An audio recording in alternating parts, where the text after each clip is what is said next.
everybody, and welcome to the Hello. Macabre Podcast universe. Yes. My name is Micah. I'm Jordan. And We exist to people wrong when they say seals and originals. that's exactly why we exist. And we've been going through these movies, Planet of the Apes. We watched 1, 2, 3, 4, 5.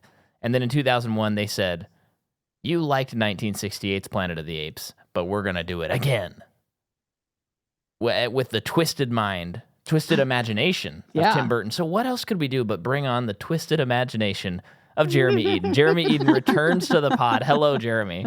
Hello, sir. Hello, Jordan. Hello. Tim Burton fanatic for a long time in my life too. So Tim and defender of this movie for a long stretch of my life. Do I still feel that way? I guess we're gonna find out. Wow. Okay. Yeah, but no, I haven't seen this movie. Gosh, I mean, prior to watching for this show, the last time I saw it was over 15 years ago.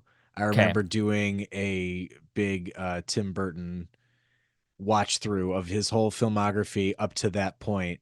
And I think it was right around the time that Alice in Wonderland came out. Yeah. And I was like able to defend everything. Like, you know, like this was certainly a panned movie. And I was able to defend it back then, along with any other Mars Attacks. I was like, Mars Attacks is great. I don't care what anyone says. Mars Attacks is awesome. And then, you know, the filmography escapes me at this point. But then we got to Alice in Wonderland, and I was like, I cannot defend this. Yeah. Alice in Wonderland broke me to the point where I was like, I have nothing. I can't defend this. It broke Micah too. We're watching through. That is a movie that I can very, very quickly think of as like, I can't think of an example of a worse movie. If I think of Alice in Wonderland, because it's like, I also take into account like having a budget and being like this famous and making a movie that bad at that level. But then for me, crazy. That came out when we were in high school, and I loved Alice in Wonderland always. That was my favorite Disney movie. And then, oh my gosh, my favorite director is making Alice in Wonderland, The Twisted Mind of. So I loved the movie. Imagination. Imagination. So I remember really liking it in high school, and it's not a good movie. No, it's tough. I have nostalgia for it. No nostalgia is strong enough for something like that, Jordan. It's one of those pairings that feels it's too on the nose, like Tim Burton and Alice in Wonderland. So of course it didn't work. Something about Charlie and the Chocolate Factory too is like, well, it feels like it should work, but of course that doesn't work either.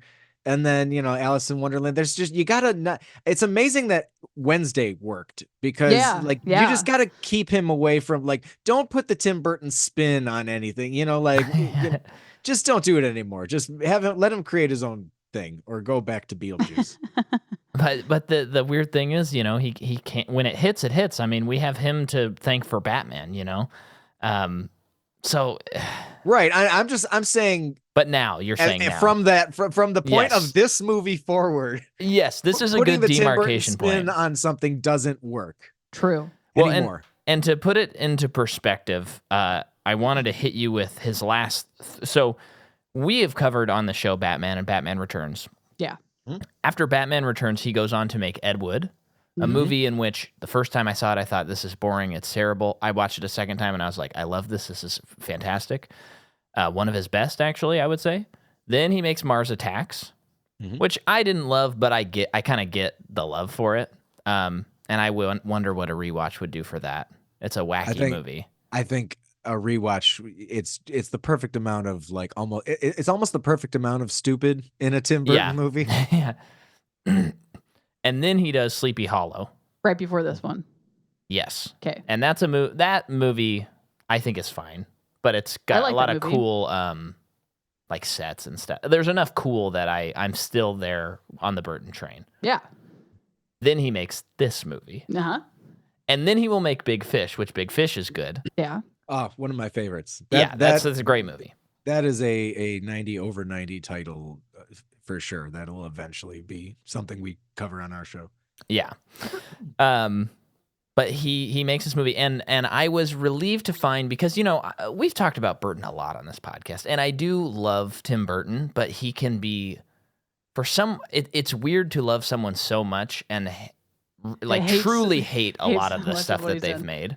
Well, I think that's like a big thing that we've discussed about him is his biggest issue is when you remove limitation from him. Like, you can do anything you want, Tim. Here's all the truckloads of money. Here's everybody that you need to work with, blah, blah, blah, blah. And it's just not good.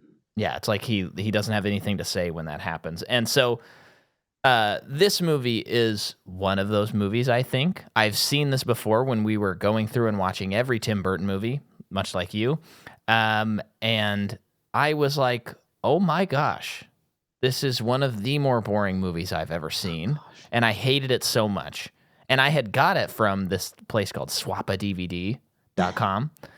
Where you get one, then you swap and all that stuff. And so I got it. And I remember getting on Instagram like the next day and like begging like someone to take this movie from me. Cause I was like, I do not want to own this. And so I got rid of it. I don't know how. I think I maybe just put it in like a local, like those library things. Yeah, or I may have actually put it in the slot at the library. Okay. I just wanted to get rid of it. Okay. And then I was relieved to see that it was on Hulu. So we were able to watch it and didn't have to rent it this time. Because I did go through, because I was like, did I get rid of that movie? And I was like rummaging through the garage, like trying to find Planet of the Apes like a couple of weeks ago. It wasn't there. Mm-hmm. And then we watched it again last night. Mm-hmm. That's my Planet of the Apes.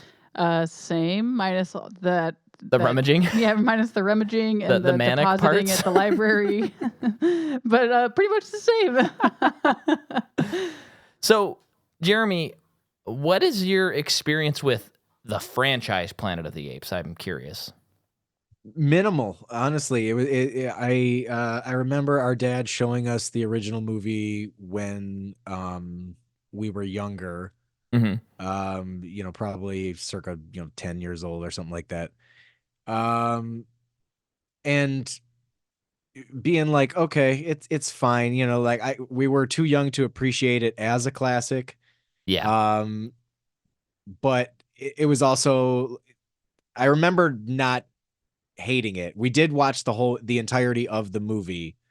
And I remember being like, okay, like thinking it was kind of boring. But for the most part being like, I'm cool with it. Mm-hmm. And then, did not see this movie in theaters. I know that there's a theater connected story to that. And it's probably like Dan went to go see it and I didn't. I don't remember. I remember there was something. I think Dan saw this in the theater and I did not. But I do remember seeing it eventually. Why are you on this episode? Why didn't we just get Dan? Well, because I told Micah originally I had a take on this, much like BVS. Right. Yeah. A classic Macabre Podcast Universe episode. Yeah. Listen to our Batman v Superman episode, folks. So I had I originally had a take, and I don't think it holds up quite as much. Well, what's interesting is, in fact, I won't even wait until the end. No. It's not. I'm not. I'm gonna save it. Okay, trust me. Now you got me so distracted. What are we even talking about?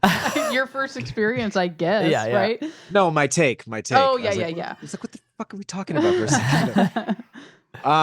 So my take on it, I'm not going to save it at the end like I did for BVS. My take on this originally, I didn't have quite the language for it that I do now. So I've modified it slightly and it sort of holds up. But to me, this movie plays like the recent string of live action Disney animated adaptations, live action adaptations of I'm going to say it concisely. This movie is a live action adaptation of a Disney movie that doesn't exist. Oh. That's what I'm saying. Okay. Because when I watched it during that stretch, there was a certain point of the movie, and honestly, I can't even remember what point it was, but I was like, oh, if you watch this movie like it's intended explicitly for kids, this movie plays great. Uh-huh. But as an adult, you're like, this doesn't work. Yeah. And I wish I could remember specifically what point it was, because I was so freaking bored this time. That's honestly the biggest crime that this movie commits now. Because everything about this movie, and I'm sure you're going to get into the details about it, but everything about this movie works on paper and even works in photo, you know? Sure. But when you put it all together as a movie, the costumes are insane. The costumes, the makeup, the performance, that like the ape acting in this movie is incredible. It's crazy. The sets are amazing. The score it's fine. It's not Danny Elfman's best, but it's fine. And yeah, like everything should work about this movie. And yet it is a slog. So boring. Yeah. Such a slog. Yeah. More boring than the original. Well, and it commits a huge crime that at least one other director, M. Night Shyamalan, is guilty of, which is hiring someone named Mark Wahlberg who wants to beat up nerds all the time as a nerd. And that is something you cannot do. Yeah. You cannot have him being like, oh, I think no, that's Keanu. Oh, you can do a Wahlberg, right? It's like, yeah, I could do a Wahlberg. Yeah. You just got to do a Boston accent. That's all. Yeah, okay. You gotta sound like, what the hell's going on? What's going on? Okay, you gotta sound like you're coming into you're coming into the room of two boys who are making a lot of noise, and it doesn't sound pleasant. And you're like, hey, what's going on in here? That's so true. What are we doing? Okay, I don't know. What's going on? I guess I'm making a lot of noise in here. Oh, this guy's guy's taking a nap in the other room. So, I think wake that your mother up. that is like the worst thing that you can do. And the other, if in case anyone's not remembering, he's a science teacher in The Happening. This is a man who I'm sure has seen someone with a science book and punched him in the face and screamed 100%. nerd at them in high school. Like, have you ever? I was gonna say, have you ever picked up a science book? He's like, yeah, to beat somebody up with. Yeah, he used it as a blunt force object. Yeah. So that is the biggest crime in this movie. I would say the next one is you're making a Planet of the Apes movie and there's no take. When all of them are just so clear on, like, they're all so philosophical. Yeah. Especially the first one. So if you're going to remake the first one and not even talk about, like, classes, religion, institutions, and how they lie to you, like, it's nothing like that at all. It's another big issue for me, I know for you too, is all the humans talked. Oh, I hated that. I hated that. I hated it so much. So one thing I do want to mention for our eagle-eared listeners is our baby is being taken care of. She's just teething really hard and having a rough night, but she is being watched. Don't worry. You think that'll be picked up?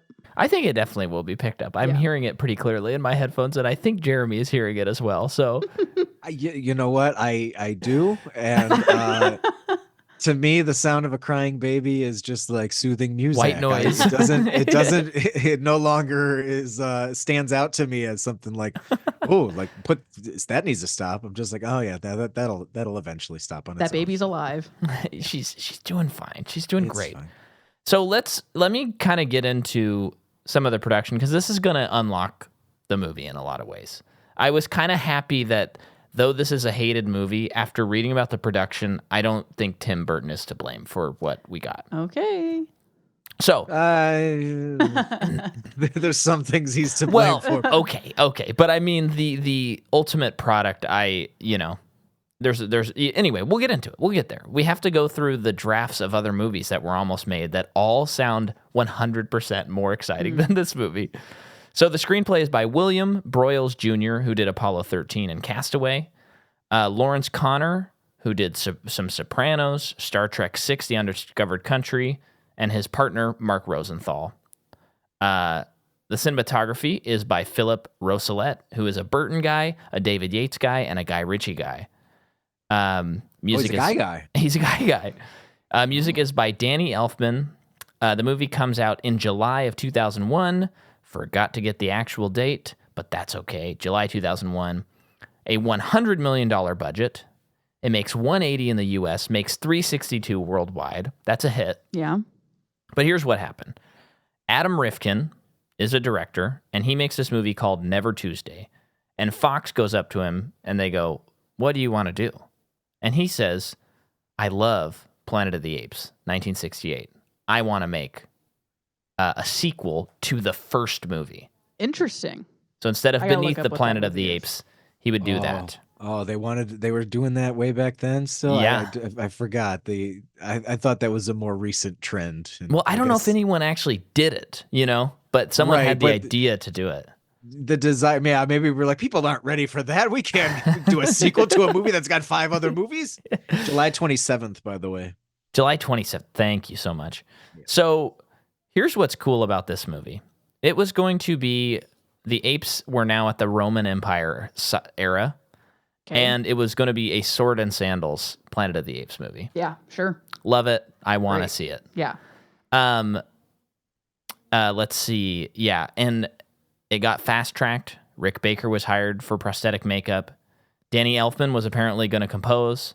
Tom Cruise and Charlie Sheen were in contention for the lead role, which is wild to think of Cruise or Charlie Sheen, for that matter, in an ape movie. But we have the director saying, I can't accurately describe in words the utter euphoria I felt knowing that I, Adam Rifkin, was going to be resurrecting the Planet of the Apes. It all seemed... Okay, buddy, calm down. Well, listen, he said... Take a cold shower, buddy. Well, no, let me finish the quote, because he says, it all seemed too good to be true. I soon found out it was.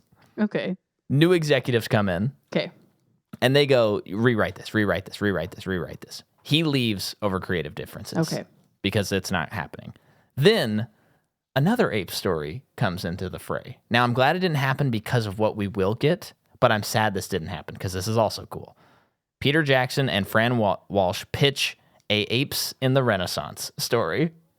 The Renaissance period. Oh my gosh. Oh God, I would love that. Yeah. The ape government becomes concerned over the new artworks. The humans are revolting, and the liberal apes shelter a half-human, half-ape from the gorillas. What? Roddy McDowall was enthusiastic about their proposal and agreed to play the Leonardo da Vinci-type character they had written for him. Roddy McDowall. He's Caesar in the original movies. Oh my gosh. Yeah. Wow. But then we wouldn't get Lord of the Rings. Right. However, the executive... Jackson spoke to was not a fan of the series and unaware of McDowell's involvement, and so Peter Jackson works on Heavenly Creatures. There's an executive that's involved in the Planet of the Apes, and he's not a fan of them? He doesn't know who Roddy McDowall is in it. Whatever. Yeah. By the way, there was someone I was playing at a tap house the other day, playing a set of music, and I saw a guy, and I was like, I know Roddy Piper's dead, but I think Roddy Piper's at the show. Whoa. Very cool. Just forgot to tell you that. And he did kick the door in, and he said, I'm here to chew some bubble gum and kick some ass, and I'm all out of bubble gum. Yeah, okay. When you said who he was you didn't know who it was? Ago, no. My 30 first seconds thought, ago. For some reason, that you were talking about the guy that's been playing Cornelius in this series. Nope. Roddy McDowall? Roddy Piper was who I thought I saw. But he's dead. Yeah, but you didn't say Piper. I said, I say Roddy? You said McDowell a minute ago. No, you said Piper. Oh, okay. Okay, but the other actor's name is McDowell. Yeah, Roddy McDowell. Okay, now I don't feel as crazy.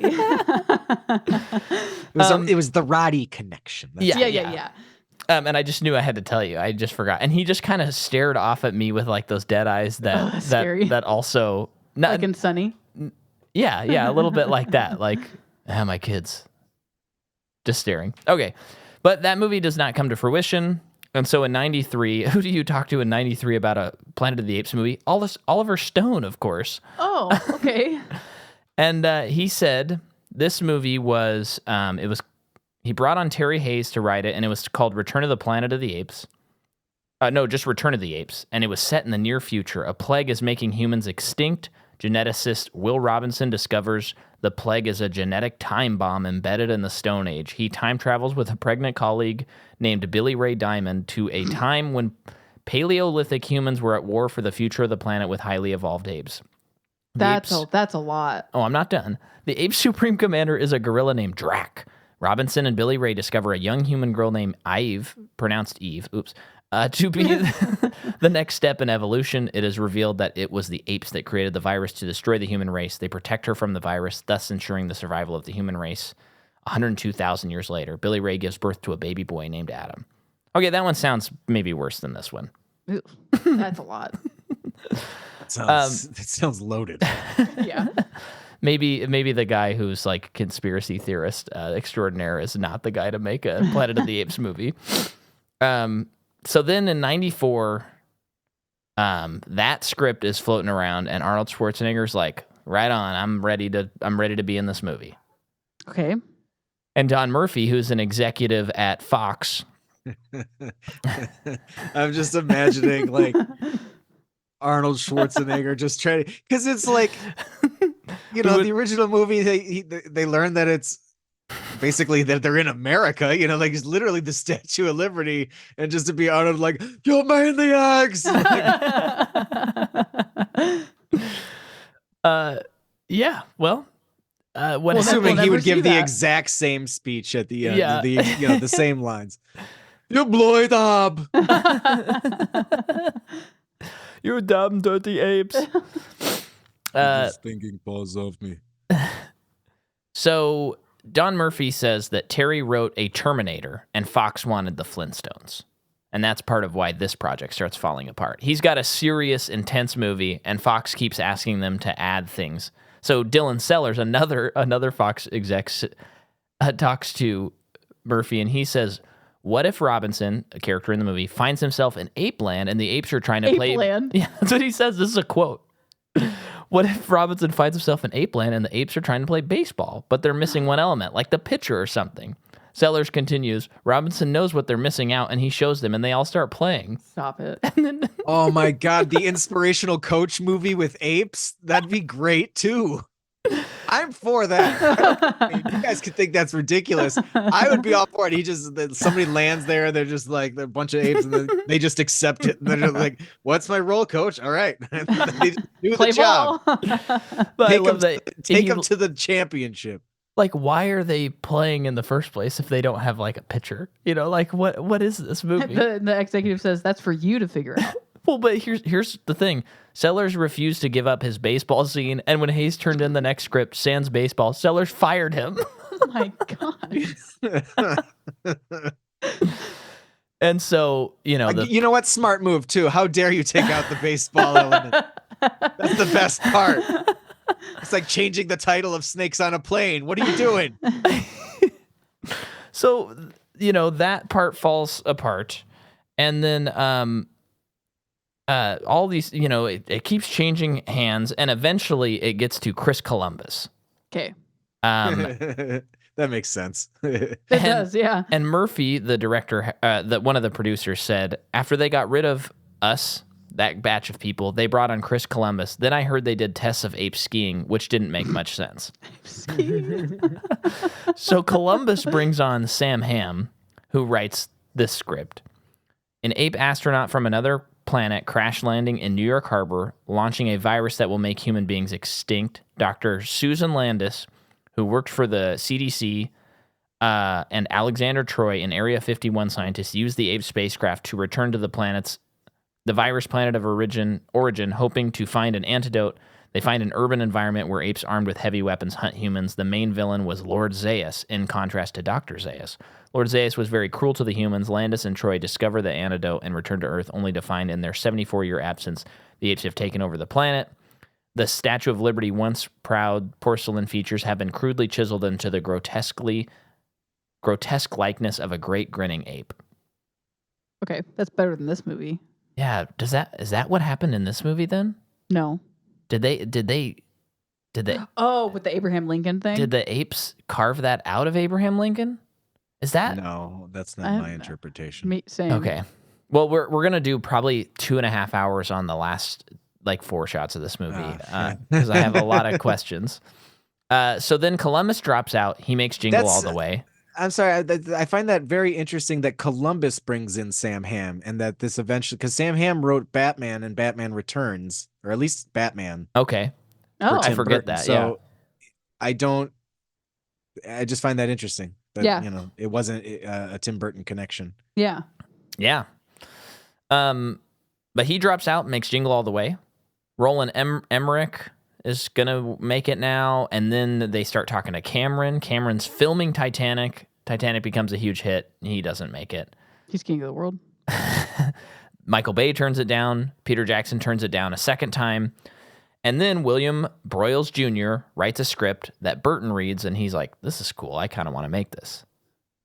So he comes on, and Broyles writes another draft, more money conscious, because his first draft would have been a $200 million budget. Oh, okay. He slashed that in half. And then 2 months before filming, the studio brings on Connor and Rosenthal to start rewriting this. Okay.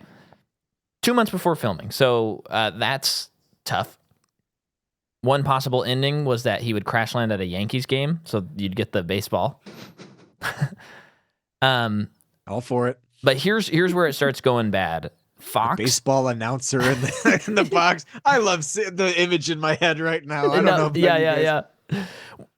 Well, yeah, I'll get to some ape stuff here. But Fox is adamant, even though they're rewriting the script, like they're adamant for a July 2001 release date. They are not going to move it. So this makes the project so terrible for Burton that he says this, asked years later if he would ever make a sequel. He says, quote, "I'd rather jump out a window." Wow. Okay. So yeah, during filming, or while they're making the sets, they're still rewriting the script. And he just has like no time to make this movie. Like So it pre-production's sounds like rush, post-production, the and the Hobbit filming. situation. That's what it sounds like, yeah. Hmm. But on a more fun note, Burton insists on prosthetics. The studio was like, we could maybe do CGI, and he's like, let's do prosthetics, which seems so unusual for him to suggest that in this point in our lives. Yeah, he hasn't gone there yet. Yeah, I guess you're right. Yeah, he's only done like Mars Attacks aliens up to this point, really. Yeah, and like Mars Attacks was by necessity because like the stop motion wasn't going to work for that. Yeah. And then I'm trying to think like because Sleepy Hollow, I bet there's a little CG in there's a little bit, but like But it's not nothing very. Oh, it's actually, an enhancement. especially when his head grows back. Yeah. That's like the big money shot. It's But, tasteful.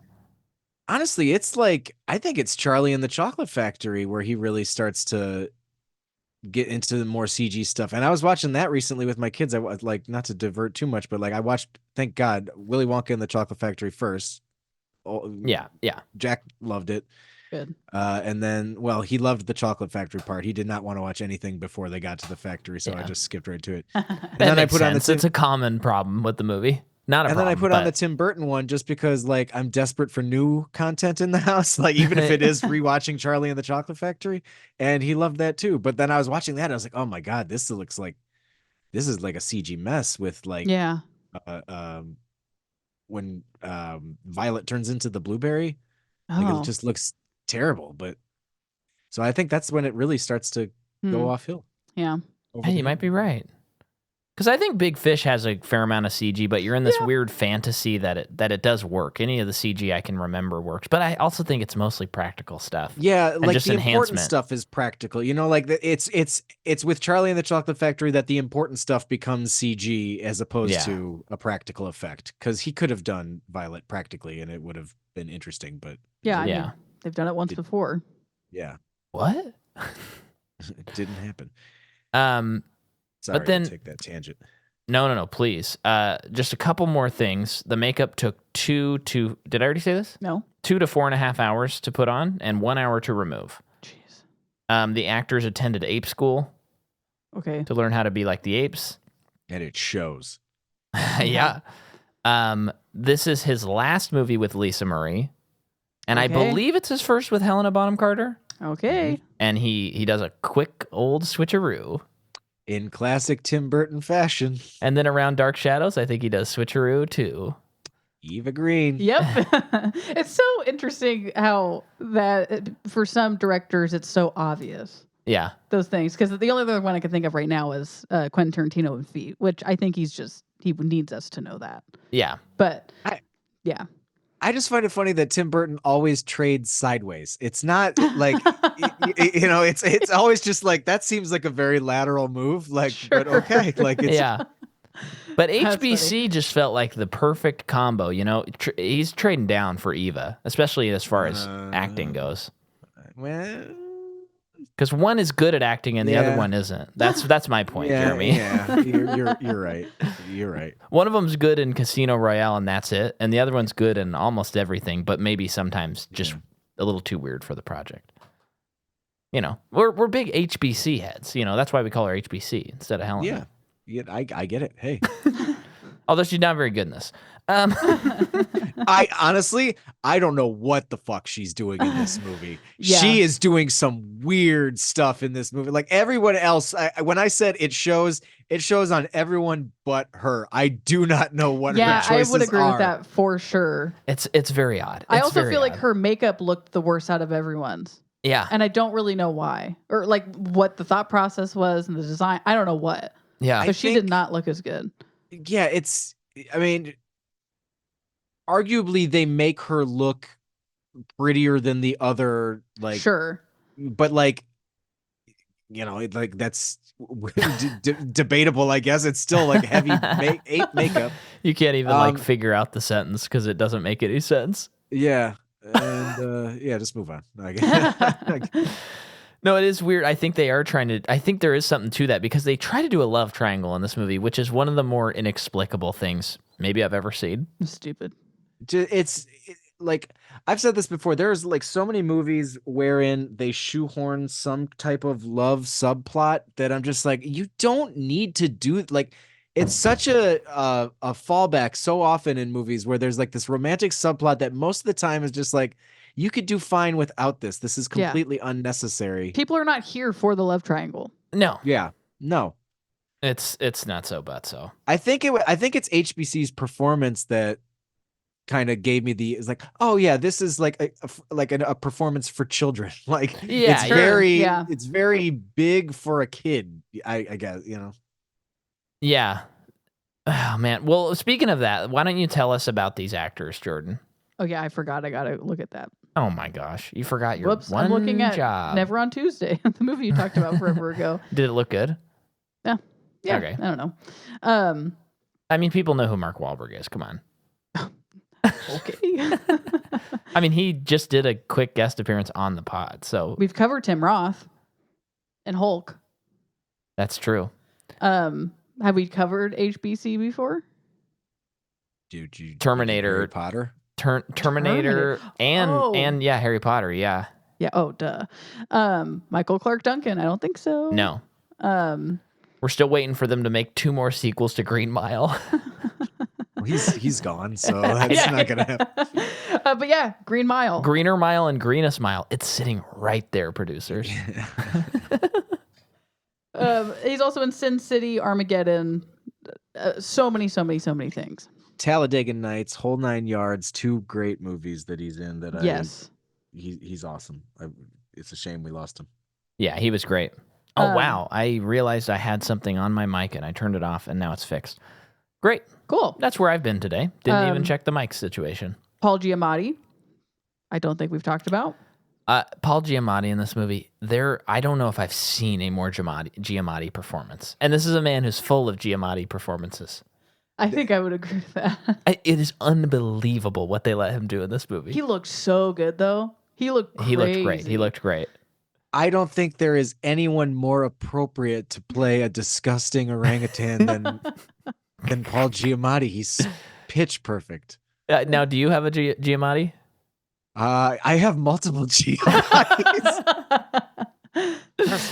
There's basic Giamatti, where he talks like this, but that's so good.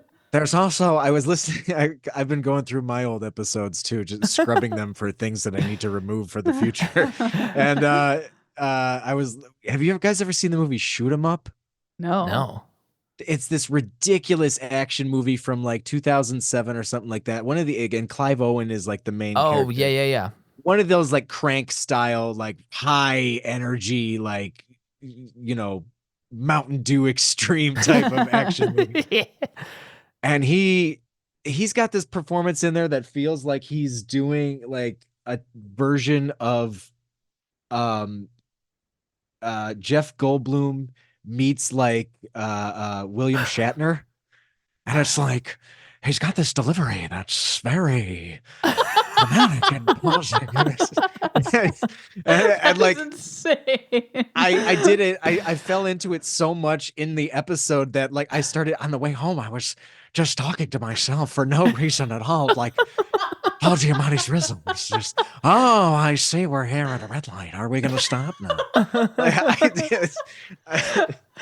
It's a voice that's too fun to do, so I have to stop myself because otherwise I will go upstairs. My wife will be like, "How'd it go?" I'd be like, "Oh, it was a great episode." We might have to release our first ever video from the podcast just so people can see that experience. I've never really, I never look at my own face. I don't know how I look when I'm doing these impressions. Oh, yeah. Oh, jeez.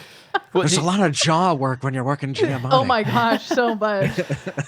I don't know if you have ever heard any old comedy Bang Bangs with James Adomian being Paul Giamatti. No, I can't say that I have. But it's just so funny. He just comes on and he's such a loser. He nails it, and he's always like, "Oh yeah, I'm the big schlub. Oh okay, couldn't get a big role in this. Oh great, I'm just the pig in this movie too. Oh, they wanted me to be fat this time. Oh, what a big surprise!" And he just kind of talks over everybody. Like honestly, a second into what you were saying, I'm like, I totally get the comedy premise of this. This is great. I love it. I should listen to it. It's so funny. I see. this defensive like. I love it. Oh, that's great. So that's Paul Giamatti. I'm sweating now. Estella Warren. Sorry. Who plays Dina? Something? Huh? Yeah, the blonde chick who can't keep her mouth closed in the movie. I mean, yeah. What? Yeah. Oh. The other love triangle, the other corner of it. What? Oh, yeah, you're about to do it. She's in Kangaroo Jack. Oh, yeah, which we covered on 90 Under 90. That's what right, I we recognized did. I her listened from. to that recently, too. Wow, this cover of Beauty and the Beast is like the boobiest cover I've ever seen. I think it's actually the boobiest one I've ever seen. So would you call them Beauty or the Beast? I call them Booby and the Beast. She's also in Driven, The Beginning, a lot of bad things. Yeah. Just a lot of terrible things. A lot of bad things. Kroll is played by Kari Hiroyuki Tagawa. He was with HBC the whole time. That big gorilla. Oh, yeah. I liked this guy. He's in Mortal Kombat, Tekken, License to Kill, Blue Eye Samurai, and more. David Warner plays Senator Sandar. Yeah. Is he Omen or Exorcist? Let's look it up. David Warner? I think it's Omen. I don't. The Omen. Okay. Yeah. Oh, is he a doctor? I know him from Teenage Mutant Ninja Turtles 2: The Secret of the Ooze. Ah, yes. And I guess Titanic too, but Teenage Mutant Ninja Turtles, that's the more important thing that I know him from. Now that's a franchise we have yet to cover, and I've only seen the new animated movie that came out last summer. That was my first TMNT experience across any format ever. I say, even if you don't choose to cover the series, watch the original 1990. It's one of the best comic book adaptations. It's like they're real, like they're in costume. Yeah. I think I really liked that as a kid. Yeah. I remember liking that. And this guy's also a Doctor Who. Oh, and he's in Tron, which we just watched. Yes. Oh, he's like the bad guy. Yeah, he's the system. That's it. That's what I'm recognizing from. But I did know Omen. We've covered Chris Christopherson because of Blade. We have, yes. Which they decided, hey, Chris Christopherson, look exactly like you do in Blade. Perfect. No you got problem. the point. I can do that. Easy as pie. And I mean, let's just stop it there. That's a lot. Yeah, that is a lot. That's pretty much everyone. Yeah. Yeah. Deep Roy. You going to talk about him? Who was he in the movie? Who? He was the little kid. Yeah, he was the little kid. The kid the ape. little sassy little kid. I mean, so his voice is dubbed over, but yeah. Oh, it is? Okay. Because I love Deep Roy. He's great. He's always great in everything. But Mr. Soggy Bottom in Big Fish. Yeah. I didn't know he was in the Never-Ending Story. Oh, fun. Anyway, and he is. I mean, like it or not, Charlie and the Chocolate Factory. He's bringing it in that movie. He rocks in that movie. Oh, he brings it hard. Yeah. Wow, look at this guy's IMDb picture. Oh my gosh. Just His a guy in his model. underwear. Was he in this movie? Yep. Well, if anyone wants to look it up, tell him who it is. He's a Red Ape soldier, Chad Bannon. Yeah, Chad Bannon. Little eye candy for those who want it. All right, let's jump right into this movie. The movie begins. We have a cool credit sequence. I like when movies have credit sequences. Yes. Bring them back.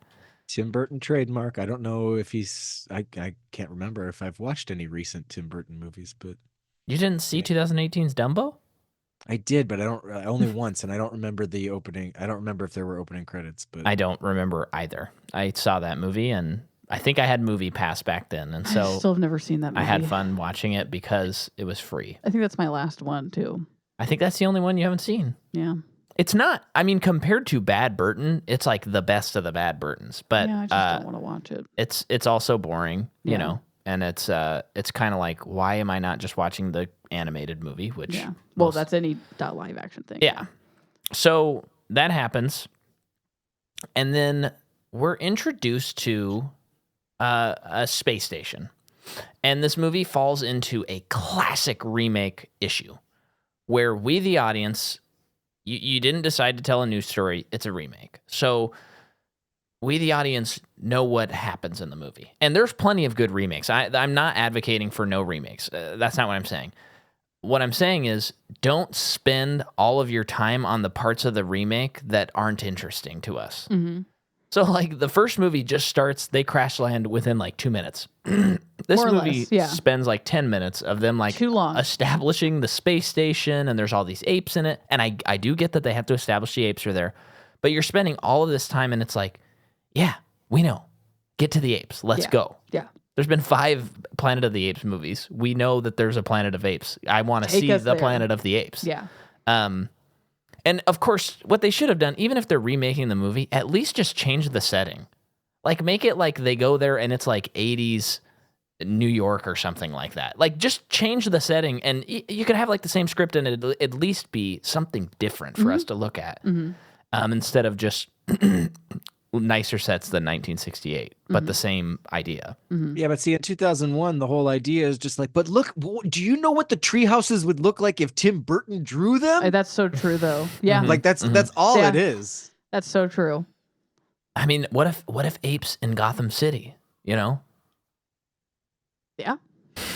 I mean, so in this movie, they eliminated the Dr. Zayas character, the Zira character, Cornelius, which are that's a terrible choice. Yeah.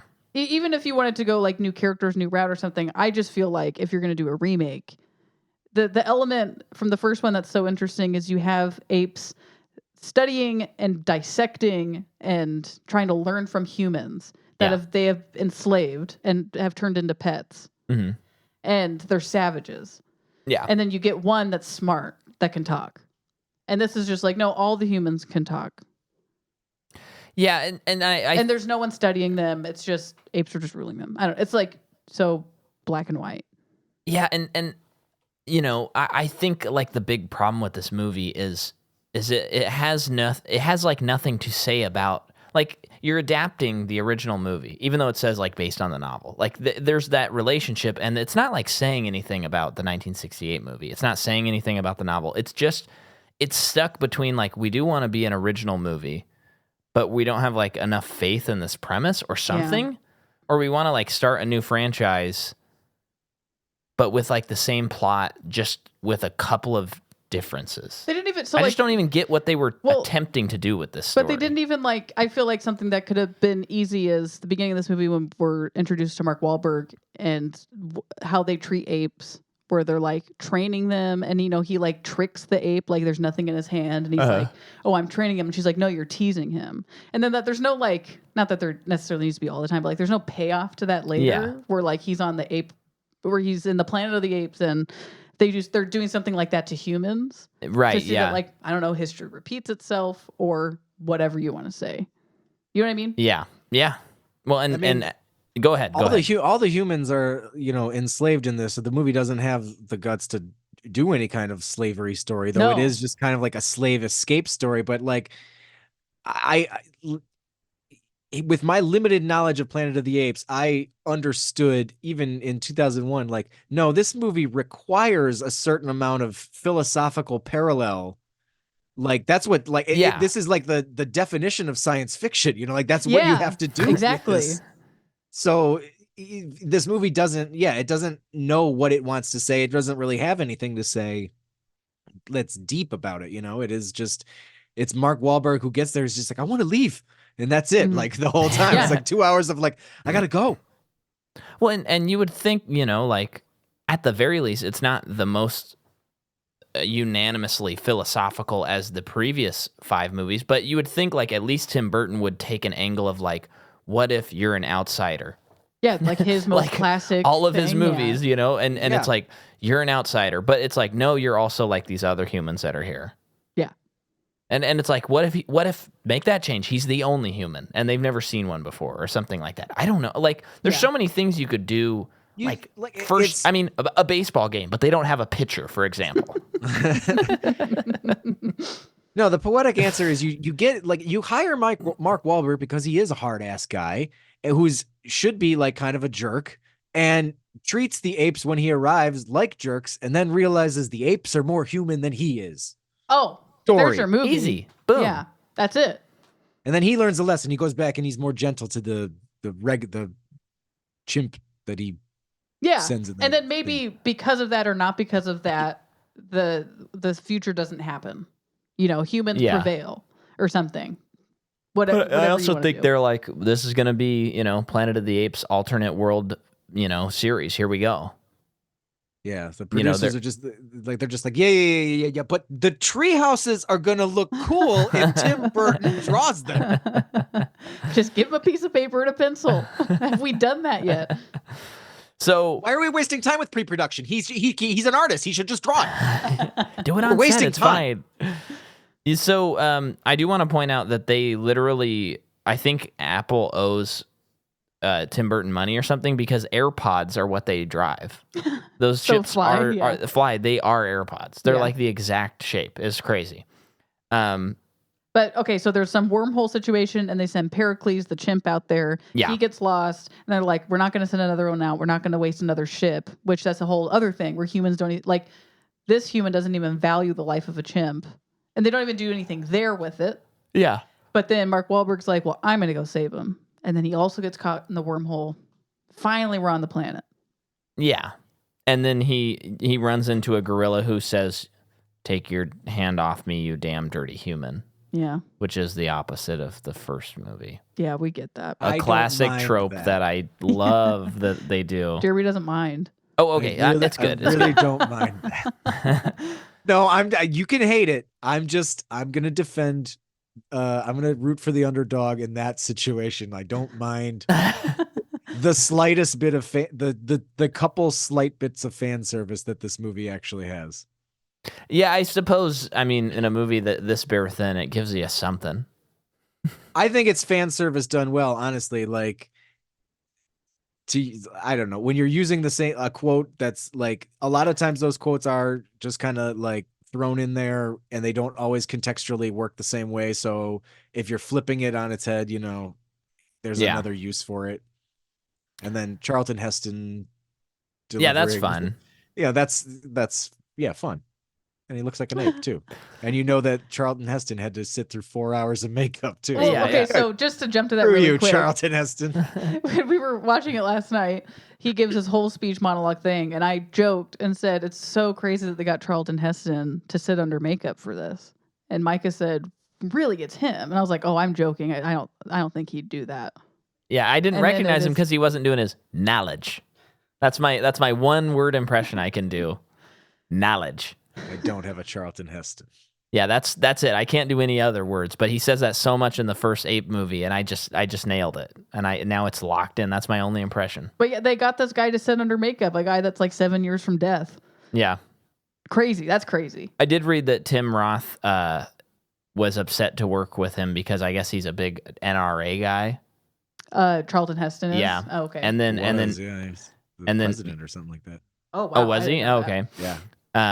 From Moses to the NRA.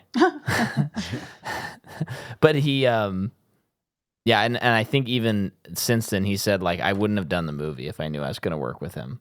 Wow. Okay. It's pretty wild. To talk about Tim Roth. Yeah. I think he is acting his freaking heart out. He's locked in. He is so locked. He's great. I think he's great in this movie. I honestly, like, everyone except Helena Bonham Carter, like, works. And Mark. Me, like, Michael Clarke Duncan isn't doing a lot, but, him as a gorilla just makes sense. Yeah. And then, Tim Roth is doing great work. Paul Giamatti is perfect for that. It's great. Got me in the orangutan suit. I'm in an orangutan suit now. So here's what the movie attempts to do. It attempts to set up this like animal rights kind of issue thing where like Helena Bonham Carter is going. Yeah, but it's half-assed. They don't exactly. She's going around and like trying to free humans, but only the cute ones. Honestly, because she's like attracted to him, and there's just and nothing. She just looks it doesn't like, go there about all the way with different. And it's like, yeah, you're just attracted to him. because there's nothing different about him other than the outfit he's wearing, and he talks, but so does everyone else, so that's not unique. Yeah, it's so strange. The answer is so simple. Like, the answer is literally she's just like, there's something different about him, or I don't even remember if she says it. It's like, yeah, he's from the fucking future. He's like, yeah, I'm not from here. I'm from another planet. That's what's different about me. And that brings up another point that this movie does poorly. And I mean, this is the really hard thing about remaking a movie, because it's like, how much do you want them to remake it, and how much do you want them to tell something new? Mm-hmm. Like, that's the balance you have to find. But in this movie, he shows up and he's like, oh, okay, I'm in a swamp. Oh, okay, these monkeys got me. Okay, I'm in a jail. He's never like, what is going on? These monkeys are ruling us. Mm-hmm. I'm imprisoned by a gorilla man that just spoke to me. Mm-hmm. Which seems like a complete waste of Mark Wahlberg, because he has a great, like, what the hell is going on face. Like, yeah. Just this, like, what the, like, he's got the eyes of just a madman of just like, what is happening? These like, plants, what are they doing? But he doesn't, they don't lean into it at all. It's just like, I gotta get out of here. It's leaving. Yeah, I gotta get back to my ship. Yeah, I just don't understand why they did he's on Earth. I mean, he acts as if he's like, oh yeah, this is another day at the office. I just gotta punch it in, get to 5 o'clock, and then we're good. Yeah. Are they on Earth though? Well, I guess that's a good question if they are, because even the thing later in the movie when he finds out that his whole crew died and everything, and it's like, that doesn't necessarily mean that this is Earth. Yeah, I guess not. You know what I mean? I guess so. I mean, the revelation at the end of the movie. No, you're right. I do, but it's. Yeah, I guess that's a big issue that I have. I understand where they've kind of changed the remake, and story-wise, that's how they've changed how he discovers that he is on Earth or whatever happened. But it's less impactful that it's not a major monument. Or, it's not something we all recognize. Yeah. Wait, what is it? Well, just when he finds the ship. It's just not as impactful. Yeah. But again, how do you recreate it from the first movie instead of just doing it literally? Well, I don't know. You could do something like have mutants in your movie, for example. Or you could do something like making a metaphor about the policing in America. Or you could have, I don't know, a battle for the Planet of the Apes. Yeah. It's just it's so crazy because each of the, I don't know if you've seen all of the original 5 movies. No, I've only seen the one. I've never seen even any of the new ones, like the motion capture ones either. I've Apes is kind of like a blind franchise for me. I don't really know much. Okay. About it. Well, we've loved every single one up until now. They're all and they have like very distinct things to say. I mean, 2 and 5, I can see people not liking them, but I thought there was too much interesting stuff in them to dismiss them. And then you have a movie like Conquest of the Planet of the Apes, which is literally this metaphor for like policing and like the prison system. And I think it's better than the first movie. Like it's just great.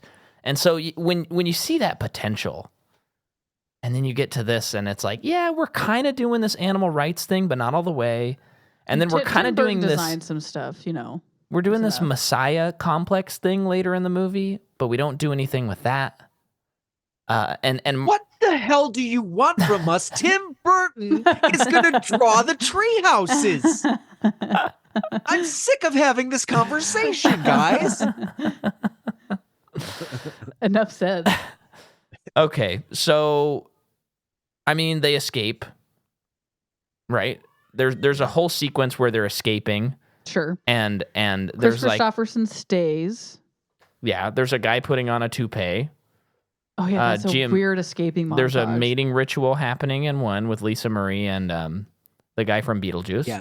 That's the Glenn Shadix. Yeah, he's rest in peace also.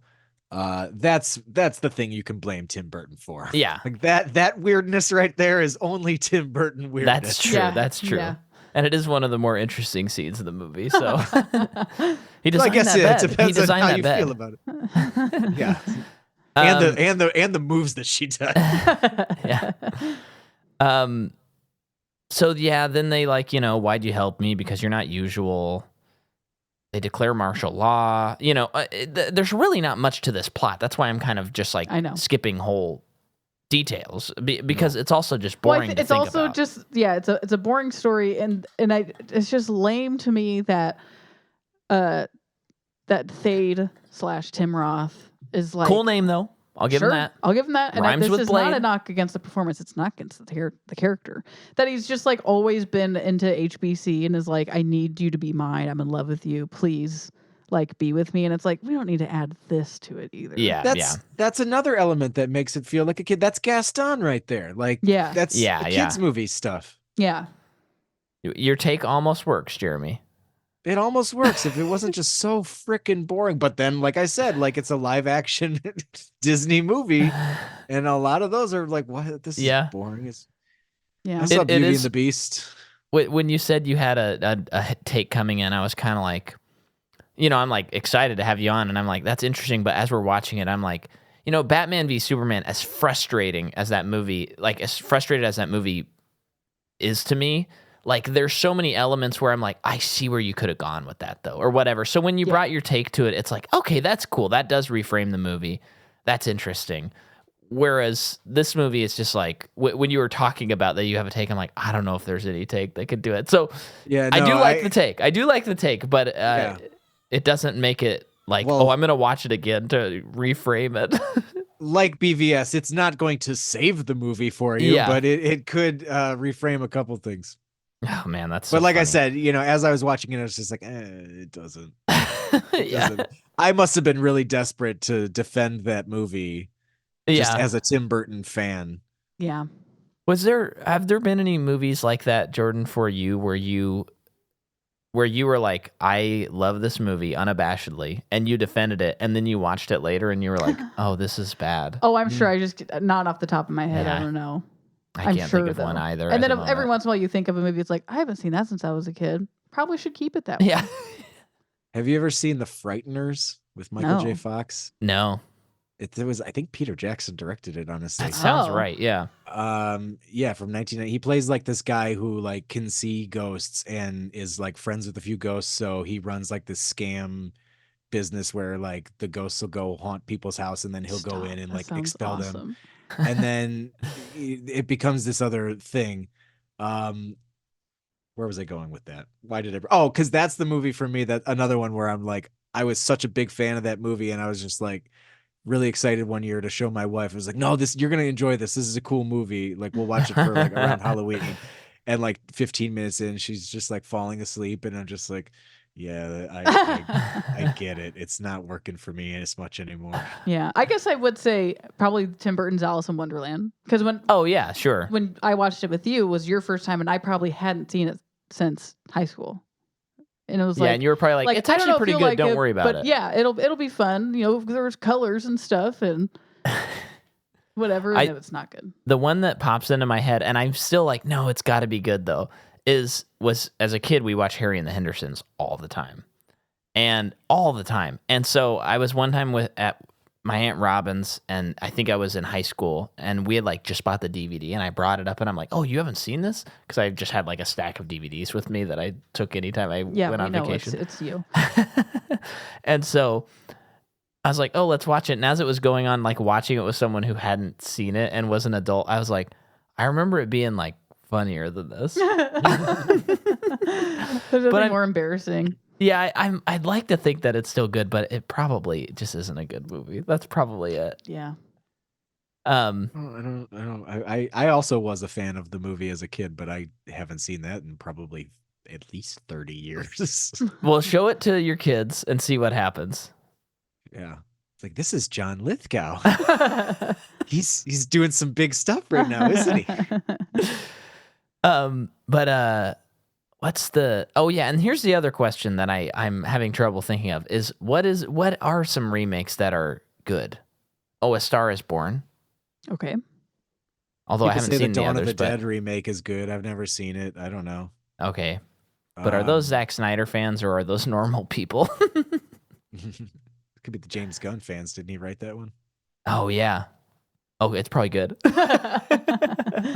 There have been some good remakes. We were just talking. I was listening to another episode of mine where we just kind of addressed of like, there's certain movies that should be remade just to bring them to a new audience. Yeah.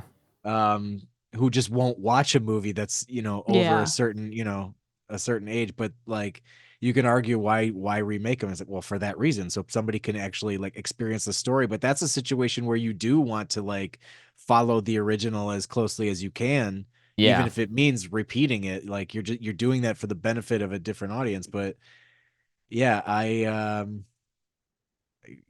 mean, there's been so many remakes that it's weird that because there's so many, the good ones should stand out. But instead, the inverse happens where I'm just like, there's so many bad ones that I can't even think of the good ones because they're buried under so much garbage. Yeah. I did just think of Little Shop of Horrors. Oh, yeah. The Frank Oz movie's way better than the old. Although that is based on a play, right? That was based on the... Yeah, it's but I count movie version of an adaptation. Frank Oz one's based on the play? Oh, okay. I think so. I don't think they did that first. Okay. No, it was an off-Broadway play. Okay, that's right. I did the show. I played Seymour in high school. Which character is that? That's Rick the main Moranis. Guy? Rick Whoa. the main character. Yeah. Holy cow. I can't sing for shit, but I was nerdy enough that they were like, "Yep, you're a good enough actor that you." I guess they called me an actor back then. Yeah, there we go. I was like, nobody ever refers to me as an actor. They're doing that at a local, in Ashland theater that we're gonna go see. Yeah, I'm very excited. I think they built Audrey too, so that should be cool. Yeah. Another remake, which is kind of in that same vein, and I'm not necessarily saying it's better, but West Side Story, Steven Spielberg. Okay. Knocked it out of the park with that. Yeah, so there are examples. There are things that are good. So Burton, maybe you could have done better with your scheduling and made a better movie, huh? Yeah, they attack a camp and they swim across water. Well, they escape and they go back to Mark Wahlberg's ship that crash landed, and he gets his stuff, and he has a tracker, and he's like, I'm sending out a signal, and they're following it to make contact with his crew to be saved. Yeah. And he can save everybody. And then he finds the ship. We find out that the apes came from that ship. Now, that's a thing that I think is interesting. Yeah. And they're kind of like, okay, cool. It's like, that's maybe the hook of this movie. Well, the only thing that's really said is HBC is like, well, if you never came here, we wouldn't be here. Because they came to find Mark Wahlberg. Yep. That's all that's said on the matter. That's it. What's going on? So my question is... There's just nothing there. There's no meat. Just sucking on a stew with a bone. That's it. A stew bone. Okay, excellent. Bone stew. Bone stew. So later on... It's an Irish delicacy. Later on, it is jumping a lot, but after the big battle happens and Pericles shows up, and the apes are like, oh, it's our savior, Pericles. And it's like, what? How does this work? They never talked about a prophecy, right? No, they didn't. That was okay. I wrote monkey saves them. The prophecy is true. He came back. Prophecy they never spoke of. so I mean that's so they do say, don't they know that like this ape named Pericles is like the reason? No, that Seymour or something. Skinner. Can you do that guy? Seymour? Who? Can you do Seymour yelling Skinner? You mean Superintendent Chalmers? Oh, Chalmers, yeah. Oh, yeah. Seymour! Wow, that's good. I guess. I don't know. I never tried that one. Yeah, with a little work, you got that. He has notes. I'll leave it to Hank Azaria. Come for his job. Okay, so it's just, they bring up this prophecy. The monkey shows up. And meanwhile, before this, Mark Wahlberg, he does this really condescending speech to the humans to inspire them. And I'm like, this is just the wrong guy to do this. He's so condescending to any other person in the room. What does he say? It's his face. It's his face and how he's delivering the lines. It's like, this guy wants to beat you up. Yeah. He's just, I mean, I've enjoyed a lot of Mark Wahlberg movies, but when he is cast incorrectly, it is a tough watch. Yeah. True. So the monkey comes, saves him, and then he flies home. I mean, is that okay? Is that okay? Am I skipping over things that we want to talk about him? Did the monkey die? No, he just they just leave him there. They just left the monkey there, right? He just leaves the monkey there. Like, why would... How? He has no way of communicating with them. He doesn't speak. No. That's I mean, weird. He probably knows some sign language that the apes don't know. Yeah.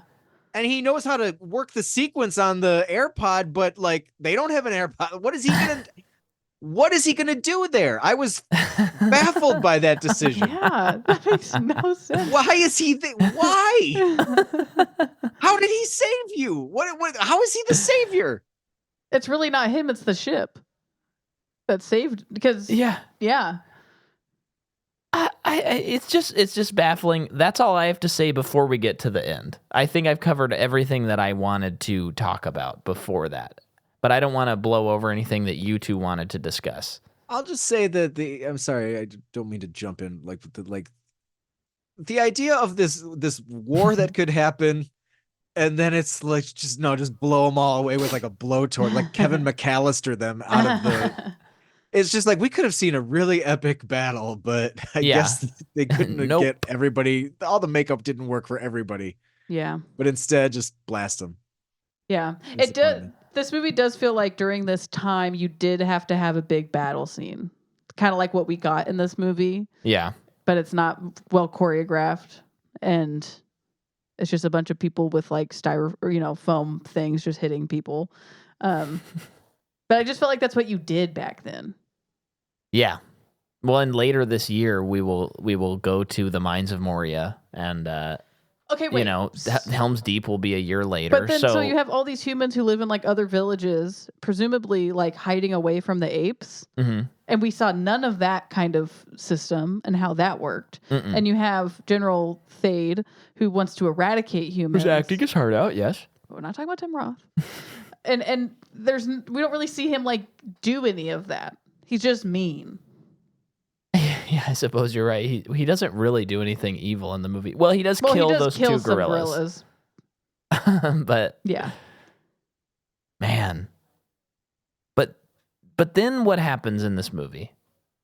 I don't even think Thade dies. No, he definitely doesn't, because of what I'm about to explain. No, but he just is cowering under the thing, shaking. Mark Wahlberg finds the wormhole, and he's like, I'm gonna go back. And he starts flying through, and he comes out of it, and we see... He doesn't go back, though. Does he go forward? Well, he does go forward in time, but he's thinking he's going back. Okay. And he sees the Washington Monument. He crashes at the steps of the Abraham Lincoln statue, and he walks up to it, and we see... And I think this is a bad decision, but I do like that we get to see Ape-raham Lincoln.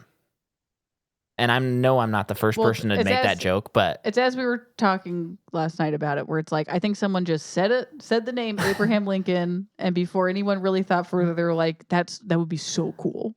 Let's do it. Yeah, and see, and I'm not the type of person that usually gets hung up on this stuff, but this is the twist of the movie. This is the end. This is like, Bruce Willis says he's a ghost, and you're like, but the movie didn't show any of that, if that was the case. You get stuck in this cycle. So this, it's General Thade, and it says like, long live General Thade, and he looks like Abraham Lincoln. He has the beard and everything, and he's in the statue. What does this mean? What does this mean about the society? And they have the Washington Monument. So did they follow our exact human history? Did they have like the 13th Amendment that they had to either get rid of or add? I can't remember. Did General Sherman come down and his guns, destroyed Atlanta? Was there a George Washington monkey? Like, my brain just explodes because I don't know how this is possible or what it means. Like, all these other drafts they talked about, like the Renaissance, or they talked about, like the Roman times. I imagine that those movies wouldn't like actually have the exact setup. They would be like, it's inspired by that. It's like their Roman Empire, but we're going to make it a little different. I mean, maybe they would have done that, but this movie, it's just like baffling to me. And that's not even to mention that they have like the same police cars and like the same costumes as costumes. Police costumes. Yeah, police costumes that they all wear. And that part I can actually get on board with, and it's like my mind doesn't even ask questions. But it's Ape-raham Lincoln. Is he the 13th president? Is there a United States? Isn't he the 16th? I mean, what else has changed? It is 16. You're right. Okay. I mean, was he assassinated by like John Apes Booth or something? Like, my mind explodes during this. It's gonna be okay. I have no answers for you. It doesn't make any sense. I think you're overthinking it, honestly. Like, I think you're thinking too much about it. Yeah, I don't know. I can't answer it for you. I never like the ending. I don't bump up against the ending as much as everyone else does, I guess. Well, I mean, this is a bit dour, and of course this couldn't have happened at the time this movie came out. But it would be like if you saw this movie and he goes to New York City and he walks up and sees like the monument to the two towers, and you'd be like, so the terrorist attack happened to the apes too? Was it terrorists? Was it like? I mean, I don't get it. It's literally, it's a monument of Thade, like, I think the fact that he's got the little beard and looks more like Lincoln is just kind of a joke. But like, so it's like, but the Washington Monument's in the background too. That implies that there was a George Washington. It implies that somebody got a monument that looks like the George Washington monument. Because I don't look at this ending and think like, oh, but what happened to actual Abraham Lincoln? There is no Abraham Lincoln. It's just they built a monument of Thade that just happened to look exactly like the Lincoln Memorial. I mean, Jeremy, I thought you'd be here with me on this. I really was counting on that, but you're giving the movie credit on this? It's not that I'm giving it credit. It's that I don't have as many questions as you about like what happened to Lincoln and Washington and stuff. I just like, I don't know. They evolved, and like, shut up, Micah. Don't worry about it. All I'm saying is, I read a stupid thing of like, this is like some like a dumb idea explained thing about like. So the idea of the whole wormhole situation, and also the idea that Mark Wahlberg thinks I'll find that exact same wormhole and I'll come through and I'll be fine. It works exactly like a door. I'll go backwards. So the idea, like Pericles goes into that first storm, and then Mark Wahlberg goes after him, and so the idea is that the earlier you go into the storm, the further in time you get. So the idea is Pericles went in first, Mark Wahlberg goes in second. Presumably, at some point in time, Thade goes through. I'm losing my own mind, actually, just trying to explain what I'm thinking. So when Pericles comes back, that's because he went into the thing first. Yeah. So he comes out of the wormhole at a later point on this planet. So the idea that Thade went into a wormhole much later than Mark Wahlberg would bring him even further back in time of the planet that he arrives on. So It's he this stupid, like, the sooner you go in, the later you arrive in time. It's So are you saying dumb. Thade goes and he goes before anything ever happened and changes our human history before the Planet of the Apes? Yes, that's the idea. Is Okay, that that's Thade kinda has cool. gone through the wormhole and has gone so much further back in time that he is responsible for the ape uprising on Earth, which is why I don't think that this actual planet is supposed to be Earth. I think it's a literal planet of the apes, and then he comes to Earth at some point in our past history and wipes out humanity, and then they become the ape society that eventually grows to build a Washington monument to whomever they feel deserves a monument. Well, see, that would make more sense if he showed up and he's like, let's convert this. And then I love this Abraham Lincoln statue, and I'd love for you guys to just remake it as me, Yeah, I don't know. Mm-hmm. I don't know. But I mean, none of that is in the movie. All I'm thinking about is No. you said uprising, and you should have said ape rising. That's all you're all I thinking. can think Your about. brain is stuck. Ape rising. There's literally no explanation for how Thade would have gotten out of being trapped in that cowering. Yeah. Where he was. Yeah, you're right. So he It's just we have to assume based on what happens that Thade somehow escaped, went back in time. They'll explain. Clearly they're going to get a sequel. They'll explain it in the next one. How come there was no sequel? It made a lot of money. I think they just kind of decide. I mean, I would imagine that yes, this movie made a good amount of money. So much money. But no, not even that. I think that the people just did not like the movie, so they're like, let's just not. Yeah. Believe it or not, there was a time where Hollywood said, "Hey, you know what? Critics didn't like this, even though it made a lot of money. We probably shouldn't proceed." Wow. Well, they did. It's the classic Tomb Raider trap that I've heard a box office guy talk about, which is like the first movie's terrible, but it makes a ton of money, and so they decide let's make a second one, and the second one is actually good, but everyone is like they were burned that they didn't see it, and it's like the studio didn't realize like they just shouldn't have made the second one. There's some other examples too. It's a classic. It happens sometimes where the first one's so bad, but there's like a fan base for it. Yeah. And then the next time they're like, fool me once, not happening again. Yeah. So, I don't get this movie, and it's bad. There's nothing to get. It's like there's no point to it. It's flimsy. It doesn't work, even as a live action adaptation of a Disney movie that didn't exist. Agreed. Well, and it's sad because we've gone 5 for 5 on our Planet of the Apes. But we knew this wasn't going to be. I know. We knew. And we've seen it. But now we do get to Rise, a movie I've never seen. I've seen the ones. And we get a Dawn, a movie I've never seen. Mm-hmm. We get a War, a movie I've never seen. How do you remember?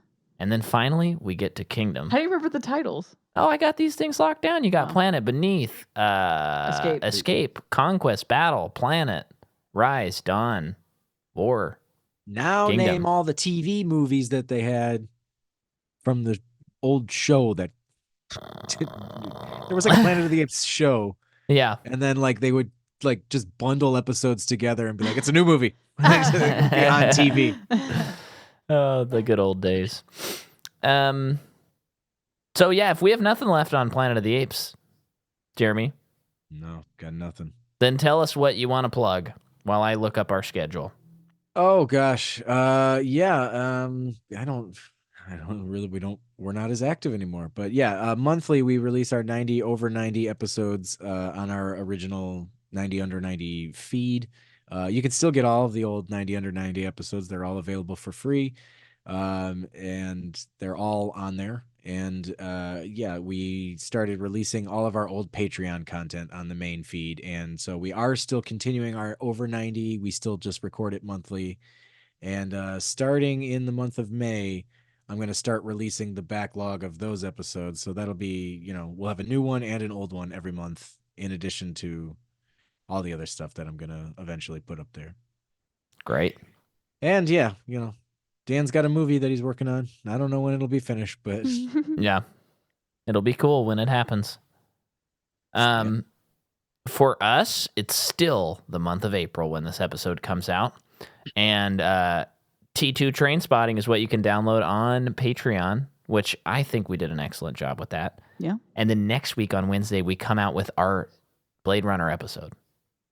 And that is an episode, again, I'm going to tell you folks, I've done more research for that episode than I've done for any episode we've ever done. So please do us the kindness. And sign up for Patreon. Yeah. And get us. Did I do it? No. Yeah, get us to 4,000 patrons so we can just quit our jobs and do this. How about that? That would be the number we need. 4,000. You've done the math? No, I'm just assuming that that's probably enough. Okay. You know what? Let's make it an even 10. 10,000 patrons.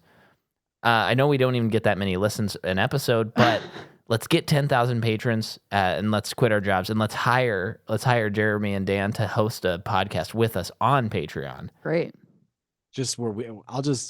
Whatever celebrity guest you want to have on, I'll work on an impression. And There we go. Wonderful. No, thank you for listening, though. Next week, it is Rise of the Planet of the Apes. Yeah, thanks for listening. Thank you.